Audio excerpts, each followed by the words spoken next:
দুপুর বন্ধুরা, দেখো ওই দেখো আমার দরজার পেছনে একটা ব্যাগ, সেটা দেখা যাচ্ছে। कोई बात नहीं, घर का জিনিস होता ही है ऐसा। তো চলো দেখো, এই দেখো রেডি হয়ে গেছি, ছাতা ব্যাগ আর এই যে সাইড ব্যাগ নিয়েছি, এই যে।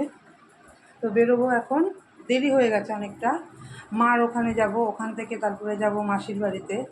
তো আমার মেসো তো মারা গেছে আজকে 5 দিন 6 দিন, তো সেখানেই যাব। এতদিন তোমাদের কাছে আর বলিনি, মনটা খুব খারাপ ছিল। তো যাই হোক, এখনও মনটা খারাপ আছে, কিন্তু এখন যাব ওই মাসির ছেলে, যে আমার মাস্তাতো ভাই, ওরা সব এই কাজকর্ম করছে, সেই ওই যাব, আর তো যাওয়া হয়নি।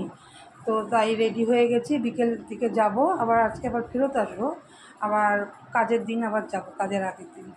তো যাই হোক, এই কদিন মনটা ভীষণই খারাপ। তো তোমাদেরকে সেরকমভাবে কিছু আমি আপডেট দিইনি। আর চলো, কী করব, মনটা খারাপ নিয়েও সব কিছু করতে হয়, এইটাই তো জীবন।